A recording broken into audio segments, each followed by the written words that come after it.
पाकिस्तान कहता है कि उसने ईरान में सीज फायर कराया था।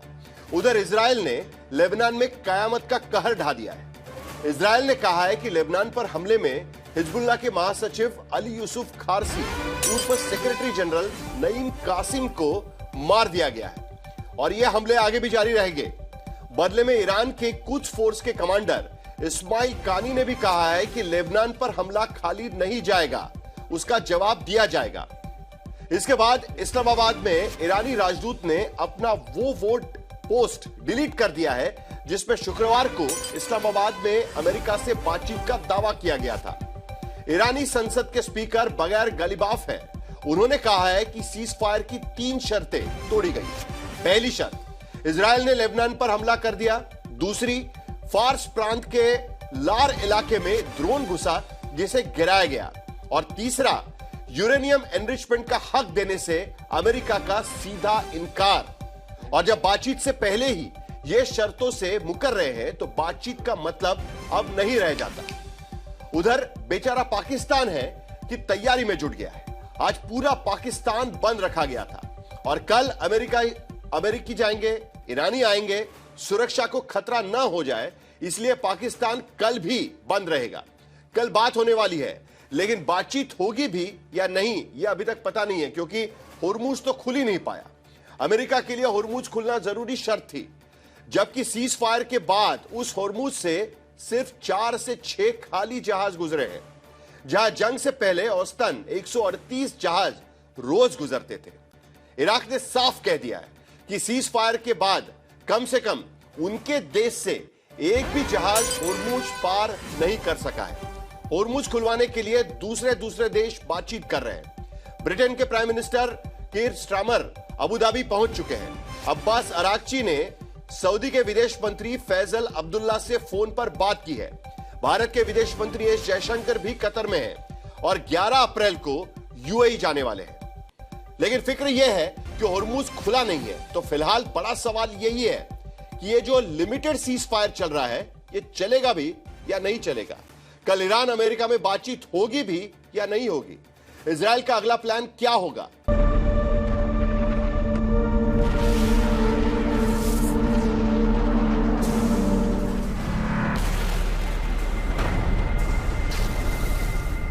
ईरान की आवाम सड़कों पर जश्न मना रही थी कि 6 हफ्ते की जंग में उनके मुल्क ने अमेरिका जैसी ताकत को धूल चटा दी और जंग का मैदान छोड़कर भागने के लिए मजबूर कर दिया।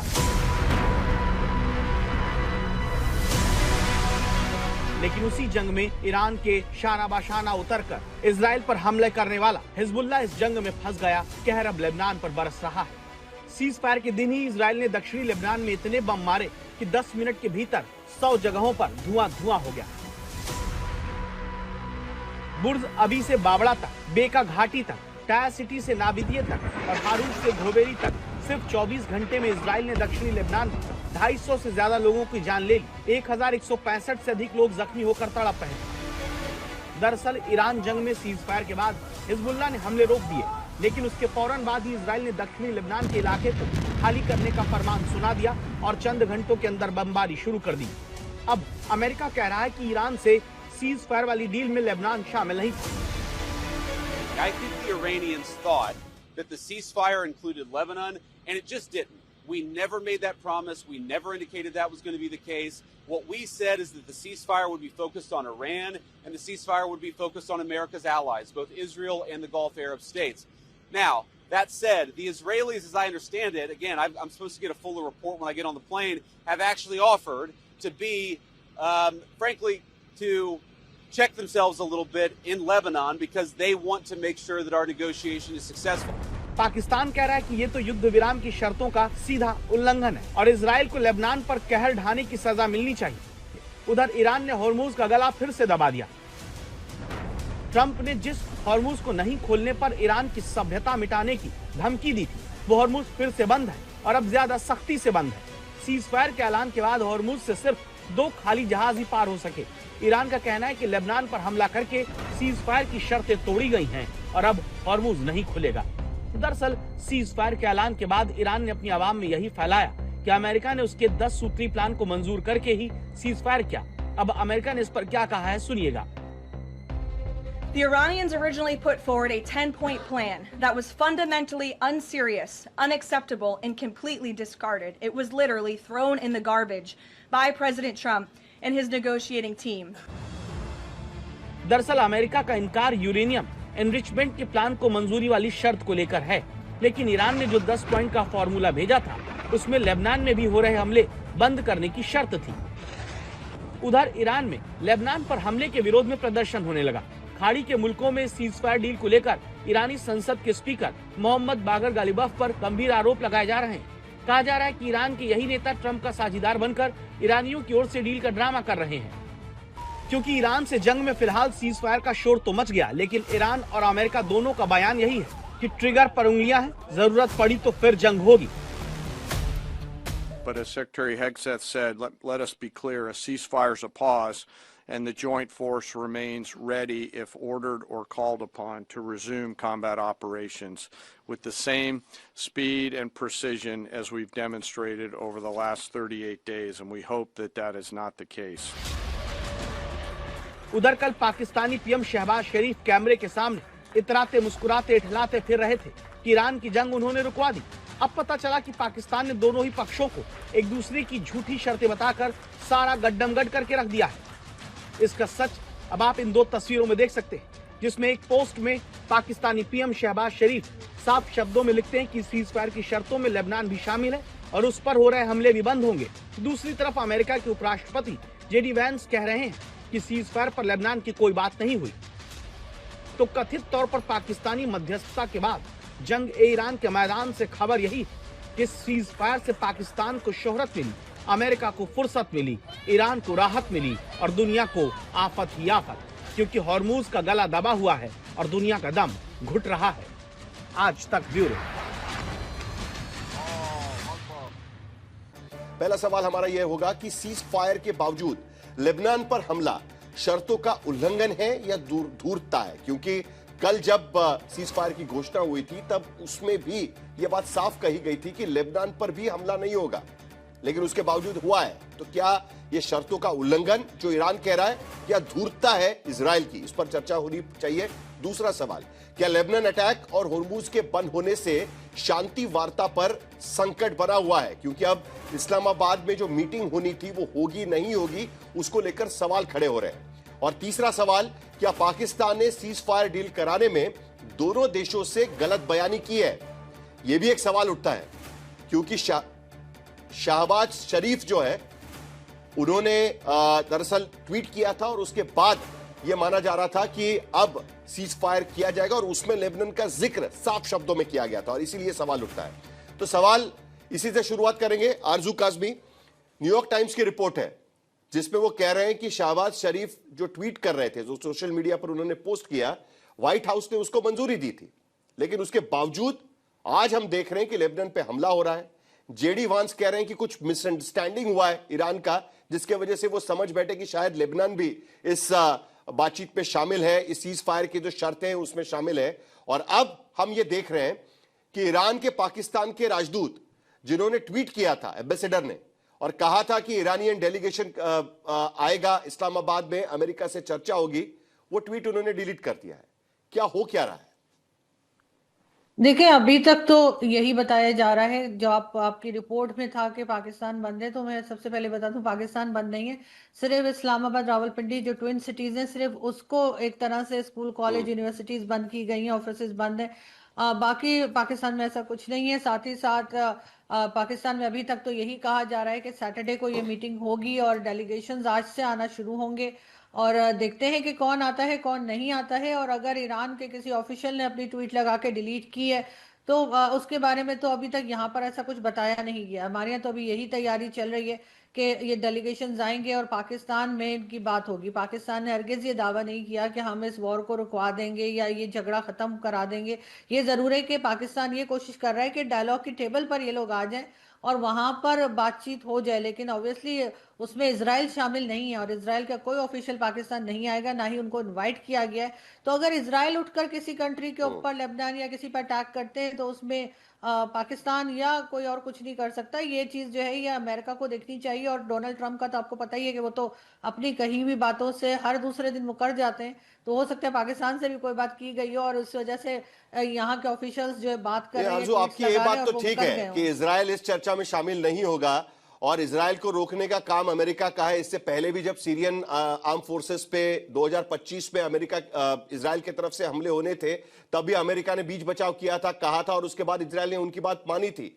बात यहां पर ही आती है, जरा वो ट्वीट दिखाइएगा, शहबाज शरीफ का ट्वीट है, जिसके बाद उस पर ईरानियन अथॉरिटीज के तरफ से उस पर ट्वीट किया गया और कहा गया कि हम सीज फायर 15 दिन का सीज फायर होगा और उसमें चर्चा होगी और उसके बाद इसको परमानेंट किया जाएगा। उस ट्वीट में इस बात का साफ जिक्र किया गया था, immediate cease fire everywhere including Lebanon and elsewhere effective immediately. वो ट्वीट भी जरा हम आपको दिखा देंगे। शहबाज शरीफ पाकिस्तान के प्रधानमंत्री, उनका ये ट्वीट था। अब अमेरिका आकर यह कह रहा है कि लेबनान की बात तो हुई ही नहीं थी, कहीं ना कहीं मिसअंडरस्टैंडिंग हुआ है। तो यह मिसअंडरस्टैंडिंग किसका हुआ है?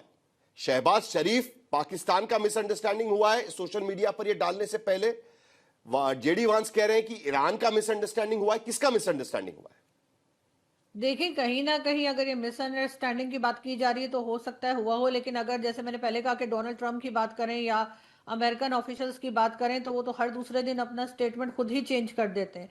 ट्रंप ने अभी तक जितनी भी बातें की हैं उससे वो खुद ही मुकरते चले गए। ईरान को उन्होंने जहां से शुरू किया था और उनका ख्याल था कि ईरान एक छोटी कंट्री है, वो ईरान को कंट्रोल कर लेंगे और 2-4 दिन में ये वॉर खत्म हो जाएगी, तो ईरान ने जिसे कहते हैं कि उनको इतनी मार लगाई है कि शायद अमेरिका ने कभी ये सोचा नहीं होगा कि ईरान भी ऐसा कुछ कर सकता है।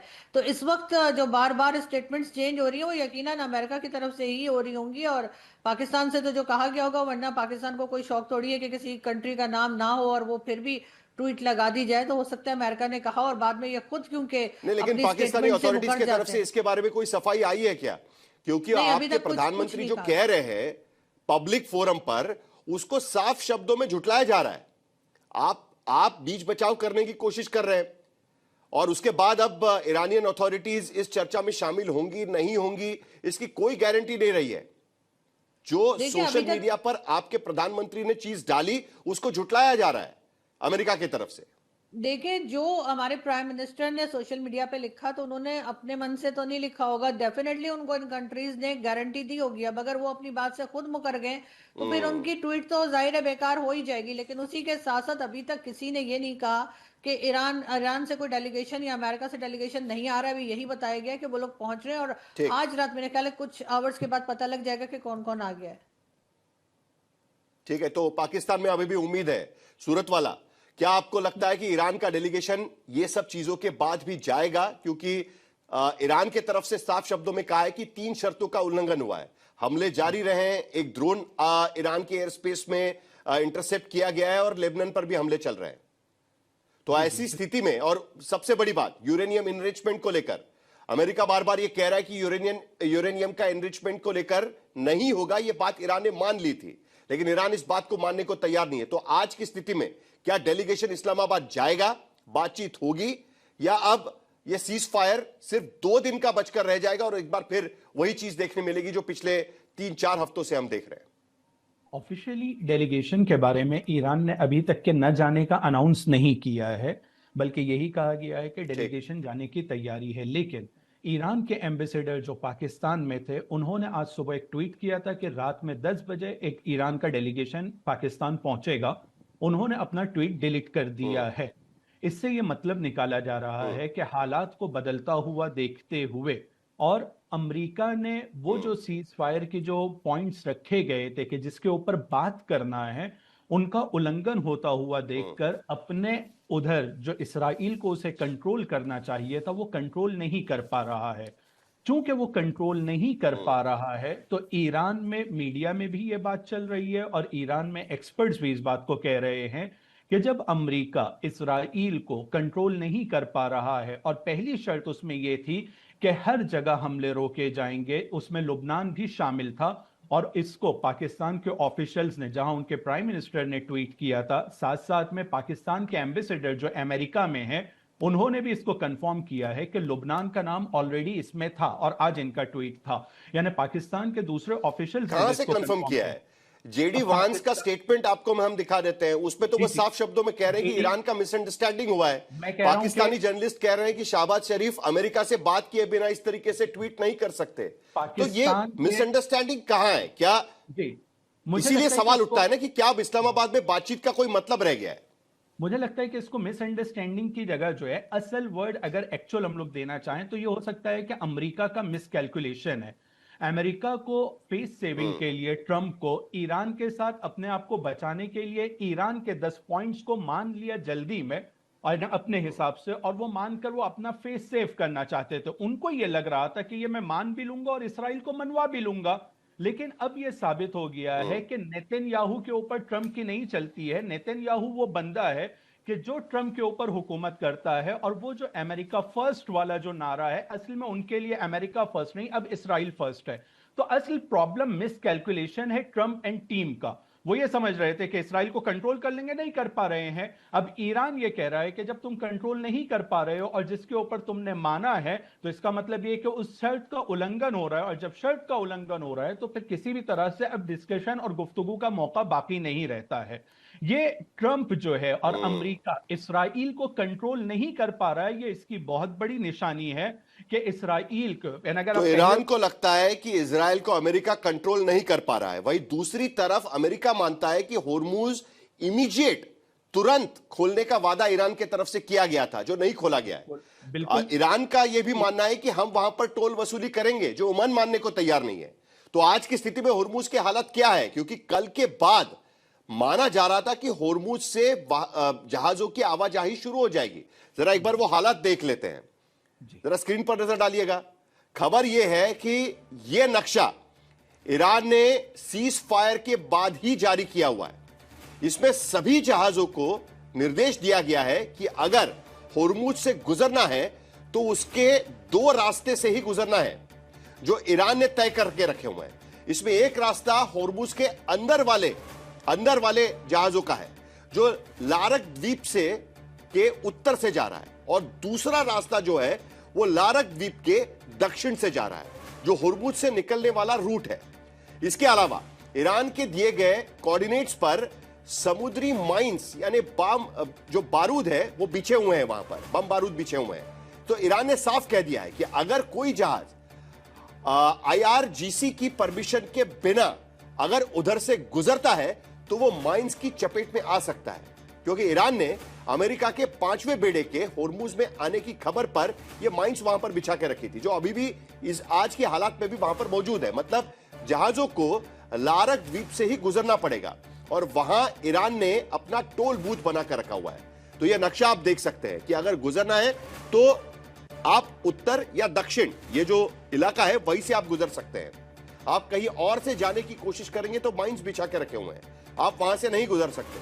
और हकीकत यह है कि अगर लेबनान पर हमले बंद नहीं हुए तो शुक्रवार को होने वाली बैठक में समझौते की ओर बात नहीं बनी तो होर्मुज पर संकट बना रहेगा। और अगर बात बन भी गई तो ईरान की ओर से समुद्र में बिछाए गए इन बारूदी सुरंगों को साफ करने में महीनों लगेंगे। तब तक ईरान के बताए रूट पर ही जाना पड़ेगा, और लगता है कि इसके लिए टोल भी देना पड़ेगा। और यह सबसे बड़ी बात इस पूरे मामले पर, क्योंकि ईरान चाहता है कि अब उनके हाथ में होर्मुज आ चुका है तो वो टोल वसूली करेंगे, जो नुकसान हुआ है वो भरने की कोशिश करेंगे, और अगर वो नहीं भरा जाएगा तो होर्मुज का रास्ता नहीं खोलेंगे। नरेश कौशिक, इस स्थिति में अगर ईरान इस तरीके से ब्लॉकेज अभी भी जारी रखा हुआ है तो इंटरनेशनल कम्युनिटी उसको लेकर क्या करेगी? क्योंकि यूके के प्रधानमंत्री ने अगुवाई की थी, 35 देशों को साथ मिलाने की कोशिश की थी, 60 देश उसमें शामिल हुए थे, कहा था कि बातचीत से हम रास्ता खोलने की कोशिश करेंगे, लेकिन अभी भी होर्मुज नहीं खोल पाया है। यह स्थिति आज की स्थिति में बनी हुई है वहां पर। देखिए, उस बातचीत में क्योंकि अमेरिका शामिल नहीं हुआ था तो उसका कोई मतलब नहीं रह जाता था, क्योंकि अमेरिका के प्रेजेंस के बिना ये हार्मुज का संकट नहीं हल हो सकता था, जबकि लड़ाई चल रही थी उस समय। और क्योंकि लड़ाई अमेरिका इजराइल के ईरान से चल रही थी तो अमेरिका को इग्नोर करके आप किसी तरह का कोई हार्मुज को खोलने की बात करना बेमानी था। अब हुआ ये है कि अमेरिका ने पाकिस्तान का इस्तेमाल किया, ट्रंप ने खासकर उनको ये ट्वीट अप्रूव किया कि आप ये ट्वीट कीजिए कि मैं 2 घंटे की दो हफ्ते की मोहलत आप मुझसे मांगिए, तब फिर मैं आपको मोहलत दे दूंगा। और असल में ट्रंप इस संकट से निकलना चाहते थे, क्योंकि उनका राजनीतिक संकट उनके यहाँ बढ़ रहा था, आर्थिक संकट बढ़ रहा था। तो कितनी वो बड़ी बड़ी बातें करें कि हम तो उनकी ईरान की सभ्यता को ही नष्ट कर देंगे, लेकिन अंदर ही अंदर वो घबराए हुए थे। तो उन्होंने दरअसल ये पाकिस्तान का इस्तेमाल करके ये 2 हफ्ते का समय मांगा। वहां समस्या ये आ गई कि ईरान तो तैयार हो गया, और ईरान ने जिस तरह का वो 10 सूत्री जो कार्यक्रम उसने दिया था, वो अगर आप ट्रंप का ट्वीट देखें तो उसमें वो 10 बातों को आधार मानकर ये करने की बात हुई थी। और उसके बाद अमेरिका में जब बाकी लोगों ने, क्योंकि आप देखिए ट्रंप निर्णय अपने खुद लेते हैं, वो अपने आप जो सोचते हैं, जो महसूस करते हैं, वो बता देते हैं, वो किसी से पूछते नहीं है। जब वो उनका ट्वीट कोई फिल्टर नहीं होता है उनका। देखा तो और लोगों ने जब देखा तो कहा कि ये तो आप किस तरह से आप सब कुछ स्वीकार कर रहे हैं जो ईरान चाह रहा है, तो ये कैसे आधार हो सकता है। तो ट्रंप ने कहा कि नहीं, ये तो सिर्फ आधार है, हम बातचीत तो उसके वो बात करेंगे, बातचीत तो होने दो। लेकिन कहा कि नहीं, आप ईरान की शर्तों पे बातचीत करेंगे तो हमारी बदनामी होगी, तो हम किस मुंह से बात करेंगे। तो फिर कल से फिर ये बातें अलग अलग आने लगी। इसके बाद फिर इजराइल ने जो किया, इजराइल ने तो सैबोटाज कर दिया इसको, ट्रंप के इस प्लान को, जो उन्होंने पाकिस्तान के थ्रू मनवाने की कोशिश की थी ईरान से। तो हुआ यह कि 200 से ज्यादा लोग लेबनान में कल इजराइल ने मार दिए। उससे क्या हुआ कि वो जो 10 सूत्री कार्यक्रम में जो ईरान के का जो हिजबुल्ला, जो कि उसका संगठन है, उसका समर्थित संगठन है, उसने कहा था कि भाई हमारे एलाइज और आपके एलाइज ये दोनों अब लड़ाई नहीं करेंगे। तो यह इजराइल, तो लेबनान की बात उसमें शामिल थी। इस मामले में पाकिस्तान ठीक कह रहा है, ईरान भी ठीक कह रहा है, लेकिन वहां पर अब नेतन्याहू के दबाव की वजह से ट्रंप को भी ये कहना पड़ा, अमेरिकी प्रशासन को ये कहना पड़ा कि नहीं, लेकिन ऐसा क्या बदल गया है? क्योंकि यही इजराइल है जो सीरियन आर्म फोर्सेस पर 2025 पे जब हमला कर रहा था, तब अमेरिका ने बीच बचाव करके उनको रोक लिया। आज स्थिति क्या बदल गई है कि आज इजराइल अमेरिका की बात मानने को तैयार नहीं है? क्योंकि अगर डोनाल्ड ट्रंप को इस युद्ध से बाहर निकलना है तो कहीं ना कहीं स्टेट ऑफ हॉर्मुज तो खुलवाना पड़ेगा ना, उसके बिना वो नहीं निकल पाएंगे। अभी बिल्कुल नहीं निकल पाएंगे, लेकिन इस समय इजराइल इसका फायदा उठा रहा है।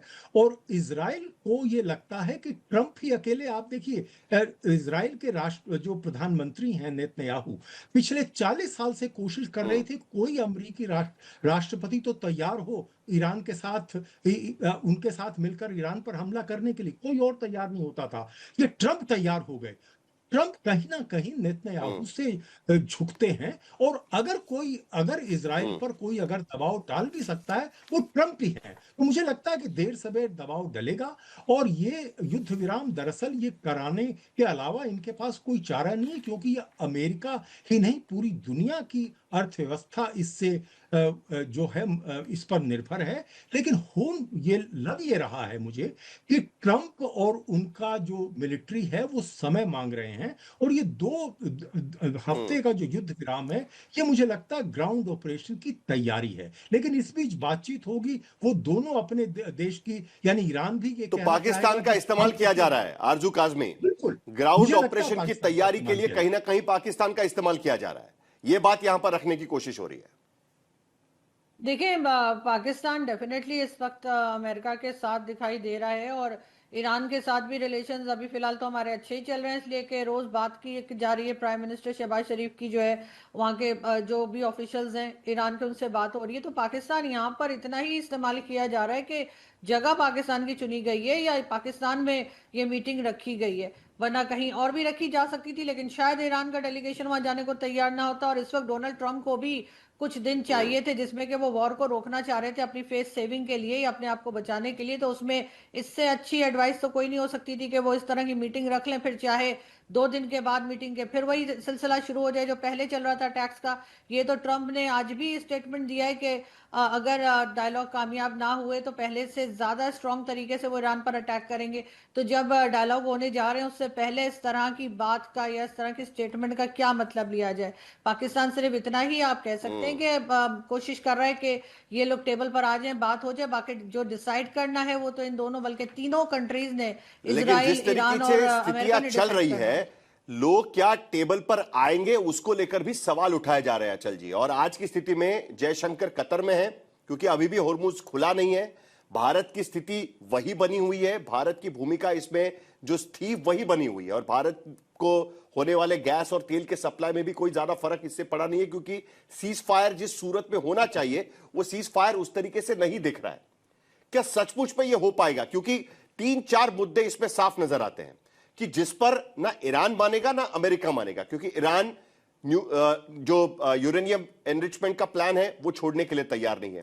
दूसरी तरफ होर्मुज पर टोल वो वसूलना चाहता है जिसके लिए अमेरिका तैयार नहीं होगी। तो ऐसी सूरत में, और खास करके हिजबुल्लाह की बात तो है ही, ऐसी सूरत में कैसे हो पाएगा ये सीज फायर, या सिर्फ ये बात बनकर रह जाएगी? साहिल जी, आपने एक साथ काफी सारे सवाल उठाए हैं। जहां तक भारत का सवाल है, भारत तो शुरू से ही तीन तरह से आप कह लीजिए कि एक तो पॉलिसी स्टेटमेंट ये रही है कि we advocate peace through negotiation, और दो सब्सटेंटिव ऑब्जेक्टिव्स लेके भारत चल रहा है। और वो दो ऑब्जेक्टिव हैं कि हमारी एनर्जी सिक्योरिटी, ट्रेड फ्लोज, और जो ऑलमोस्ट 1 करोड़ हिंदुस्तानी इस एरिया में हैं उनकी सुरक्षा।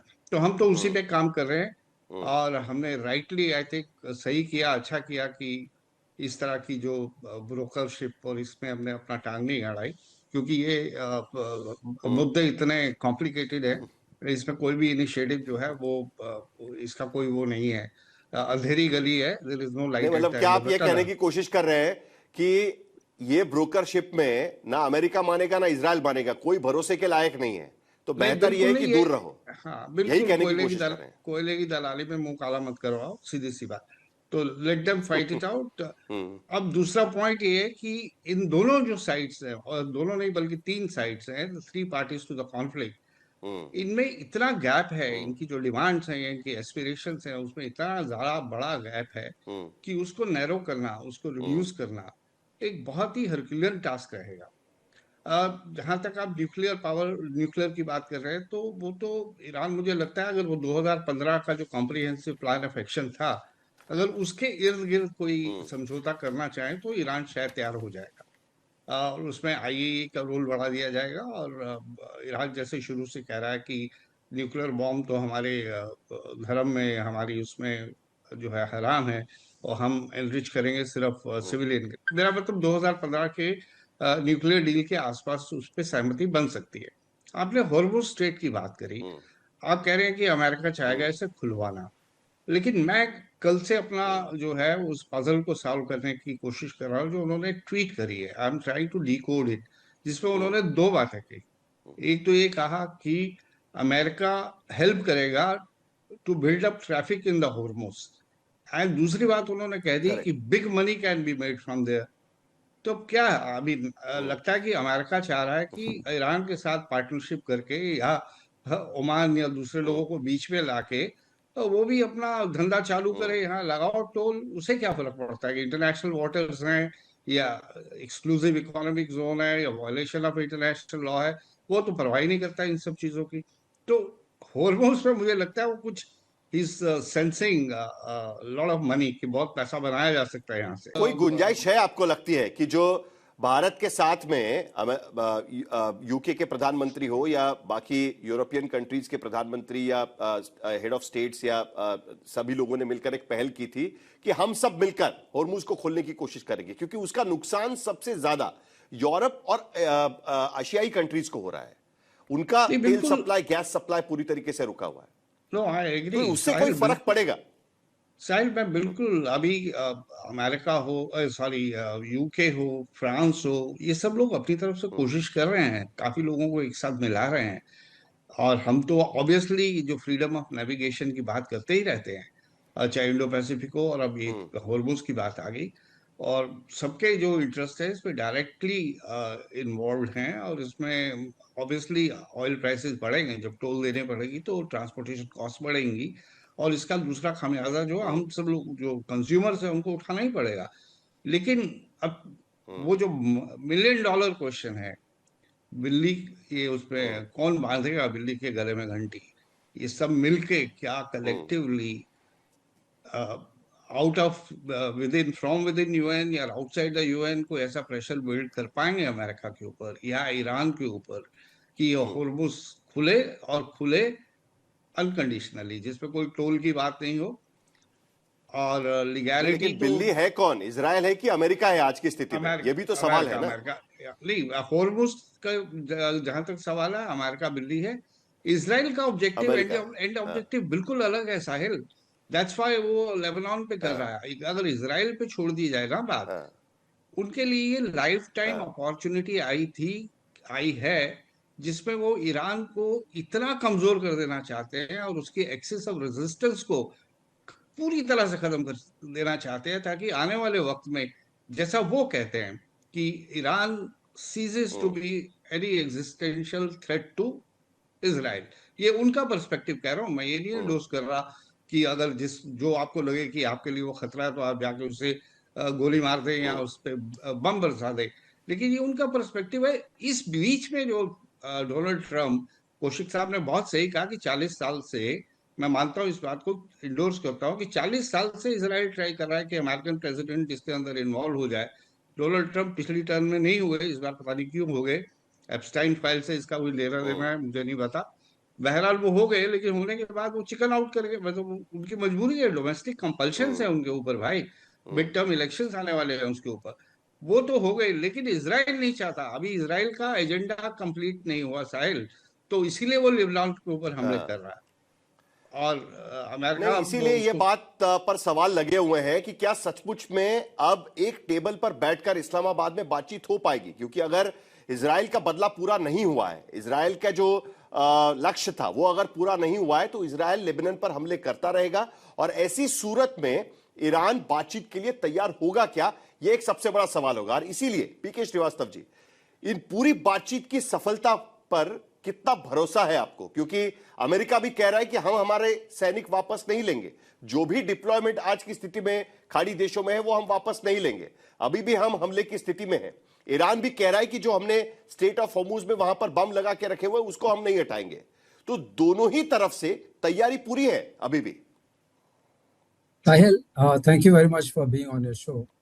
एक बात तो पक्की है कि इसकी सफलता का कोई आप जो कहते हैं अंदेशा दिखाई नहीं दे रहा है। उसका कारण क्या है कि जो मध्यस्थता करता है उसके अंदर कोई शक्ति होनी चाहिए, कोई लेवरेज होना चाहिए जो उनके बीच में मध्यस्थता कर रहा है उनके ऊपर। और जहाँ तक प्राइम मिनिस्टर शहबाज शरीफ का सवाल है, उनका एक ड्राफ्ट करके जो पोस्ट आया था, जो बहुत चर्चा में आया कि शायद उनको ये ड्राफ्ट दिया गया था कि आप इसको पोस्ट करें, बाद में वो ड्राफ्ट डिलीट कर दिया गया। तो ये जरूर है कि उनके ऊपर एक बंदिश थी कि आप इस पोस्ट को करिए, क्योंकि ट्रंप को ऑफ रैम्प करना था। जिस तरह की धमकी उन्होंने दी थी कि 8 बजे के बाद से ईस्टर्न टाइम के बाद हम उस सिविलाइजेशन को खत्म कर देंगे, और वो इतना अनपॉपुलर सेंटेंस था, इतना अनपॉपुलर था कि वो तो हो नहीं सकता था। तो उनको ऑफ रैम्प करने के लिए ही टुक हेल्प ऑफ शहबाज शरीफ, जो उनके अच्छे दोस्त हैं, और फील्ड मार्शल मुनीर। अब बात आती है कि मध्यस्थता कैसे करेंगे, जबकि 3 देशों की लड़ाई है और एक देश पूरी तरह से उसमें शामिल नहीं है। अब ये लगता है, जो आप आकलन लगाते हैं, ये बात सही है कि शायद प्रेसिडेंट ट्रंप ये सोच रहे हैं कि मैं यहाँ से निकल जाऊं और ये युद्ध सिर्फ इजराइल और ईरान के बीच में रह जाए। अगर ऐसा होता है तो वो एक लॉजिक डेवलप करना चाहते हैं, जो उनके जीसीसी कंट्रीज के फ्रेंड्स हैं, कि देखिए हमने कर दिया तो अब ईरान जो है शायद जीसीसी कंट्रीज के ऊपर हमला नहीं करेगा, क्योंकि यूएस एसेट्स के का बहाना लेके जो हमला करता था वो बंद होने चाहिए, क्योंकि यूएस इससे बाहर निकल गया है। तो ये वो बात है। अगर सीज फायर इफेक्टिव होता है साहिल, तो हमेशा ये होता है कि आप नहीं, लेकिन वो भी सक्सेस नहीं हो पाएगा, क्योंकि आज की स्थिति में होर्मुज का इस्तेमाल जिस तरीके से ईरान कर रहा है, और उनके पास वो लेवरेज है, जिस तरीके से वो इस्तेमाल कर रहा है उसके वजह से वो अब इंटरनेशनल हो गई है चीज पूरी। बिल्कुल उसको पता है, ईरान को अब पता है, पहली बार पता चला 47 इयर्स के सैंक्शन लाइफ में ईरान ने कभी भी हॉर्मुज को बंद नहीं किया। वो आप इस बार बंद किया तो उनको भी ये पता चल गया है कि इसको बंद करने से जो त्राईमाम होगा तो उससे हमारी शक्ति बढ़ती है, और अगर वो खाड़ी देशों पर हमला करते हैं तो उससे यूएस जो है वो उनकी नाक दबती है।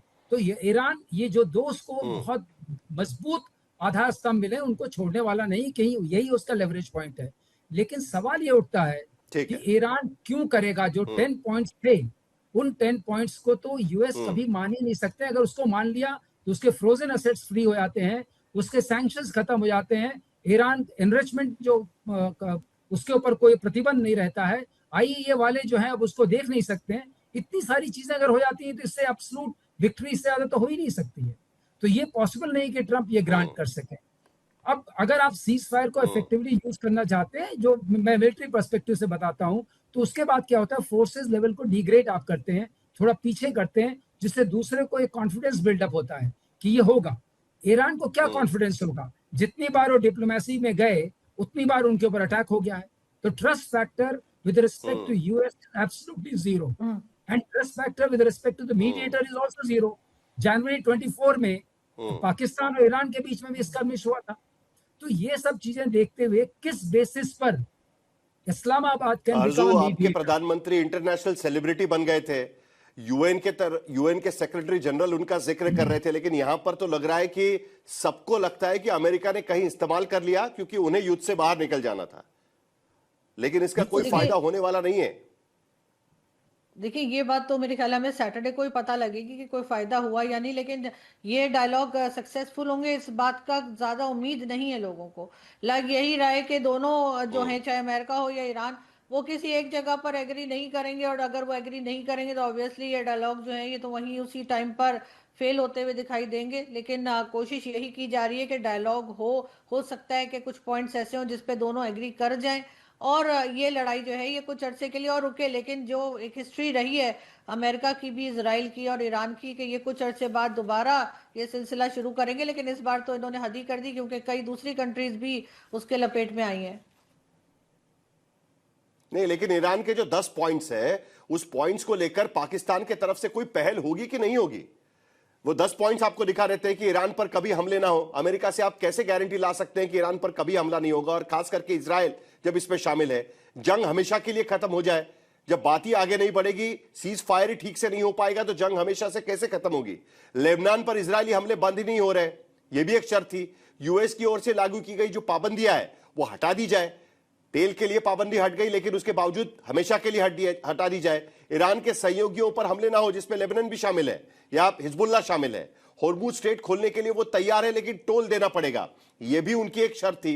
हर जहाज के लिए $20 लाख का टोल देने की बात ईरान की तरफ से रखी गई थी।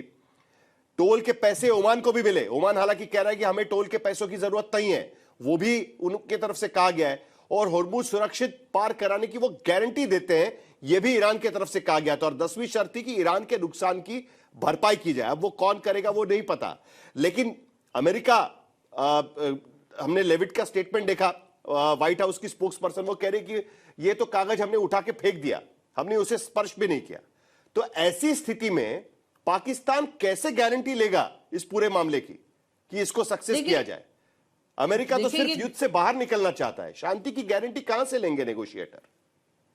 देखिए ये गारंटी पाकिस्तान नहीं दे सकता और ना ही पाकिस्तान ने देनी है। पाकिस्तान का काम सिर्फ इतना है कि दोनों कंट्रीज के जो लीडर्स हैं या दोनों कंट्रीज के जो ऑफिशियल्स हैं उनको एक जगह पे लाकर वो बिठाएंगे और उनके आपस में बातचीत होगी, और क्या होना है क्या नहीं होना ये अमेरिका और ईरान ने डिसाइड करना है। पाकिस्तान इसमें सिर्फ इतना ही रोल है कि दोनों को एक जगह पर मौजूद हो, और कहीं ना कहीं इसमें चाइना का रोल भी है। जाहिर है कि ये बात चाइना भी चाहता है कि ईरान और अमेरिका में बातचीत हो जाए या इजराइल के साथ जो टेंशन है वो खत्म हो। पाकिस्तान तो इस तरह की कोई गारंटी ना कह रहा है और ना ले रहा है कि जो कुछ कंडीशंस दी गई है ईरान की तरफ से या अमेरिका की तरफ से वो पूरी की जाएंगी, क्योंकि हम तो सूरत वाला पाकिस्तान कोई गारंटी नहीं ले रहा है, यानी उनके बीच बचाव से कोई फर्क नहीं पड़ेगा।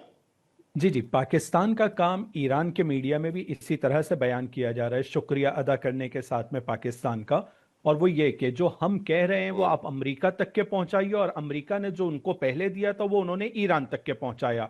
अमेरिका का 15 पॉइंट्स का एक ड्राफ्ट था जो ईरान तक के पहुंचाया, ईरान ने उसको पूरी तरह से रिजेक्ट कर दिया।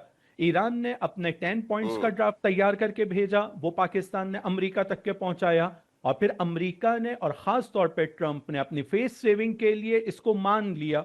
जब उन्होंने मान लिया तो मानने में ईरान और उसके जितने और समर्थित लोग हैं उन लोगों के ऊपर और कंट्रीज के ऊपर और हिजबुल्लाह के ऊपर हमला रोकना इमीडिएटली, ये उसके अंदर मेंशन था।